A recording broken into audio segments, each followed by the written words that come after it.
السلام علیکم۔ آج میں آپ کو بتانے چلا ہوں کہ مور کو جنت سے کیوں نکالا گیا۔ مور جتنا اب خوبصورت ہے اس سے کہیں زیادہ جنت میں خوبصورت تھا۔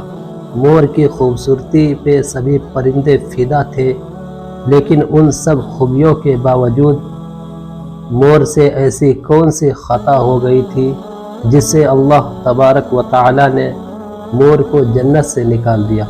اللہ تبارک و تعالی نے جب حضرت آدم علیہ السلام اور اماں حوا کو پیدا فرمایا، اس کے بعد ان کو جنت میں بھیج دیا۔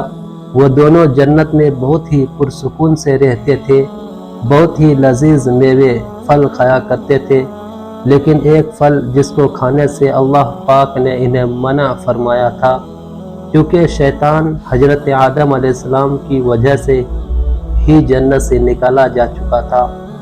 اسی وجہ سے شیطان کی حضرت آدم علیہ السلام سے دشمنی ہو گئی تھی۔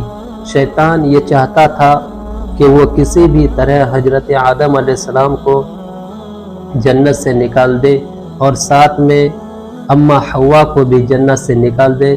جب شیطان کو یہ خبر ہوئی کہ حضرت آدم علیہ السلام کو تمام میوے کھانے کی اجازت ہے، لیکن ایک پھل ایسا ہے جس کو کھانے کی اجازت نہیں ہے، تو شیطان انتقام کی آگ دل میں لیے ہوئے جنت کے دروازے کے پاس بیٹھ گیا اور 300 سال تک وہاں پر بیٹھا رہا کہ کوئی جنت کے دروازے سے باہر آئے اور شیطان اس سے بات کر سکے۔ ایک دن اچانک سے مور جنت سے باہر آ گیا۔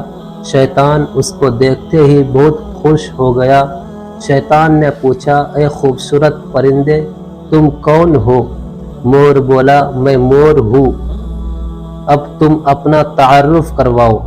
شیطان نے جواب دیا، میں عالم عروبیہ کا ایک فرشتہ ہوں، میں اللہ پاک کی عبادت سے ایک پل بھی غافل نہیں ہوں، میں چاہتا ہوں کہ میں جنت میں جاؤں، وہاں کی نعمتوں کا اپنی آنکھوں سے مشاہدہ کروں۔ شیطان مور سے کہنے لگا کہ تم مجھے جنت کے اندر لے جاؤ، میں تمہیں 3 ایسی باتیں بتاؤں گا جس سے تمہیں ابدی زندگی حاصل ہو جائے گی، تمہیں بڑھاپا اور بیماری نہیں آئے گی، تم ہمیشہ جنت میں ہی رہو گے۔ شیطان کی یہ باتیں سن کر لالچ میں آ کر مور نے کہا، مجھ میں تو اتنی طاقت نہیں ہے کہ میں تمہیں جنت کے اندر لے جاؤں، لیکن ایک سانپ میرا دوست ہے، وہ شاید تمہاری مدد کر سکے۔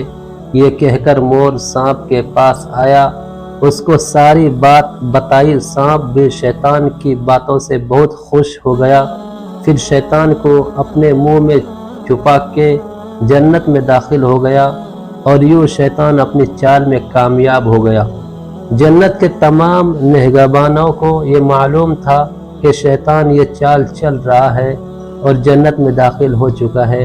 فرشتے شیطان کو جنت سے نکالنے لگے، تبھی اللہ پاک کا حکم ہوا۔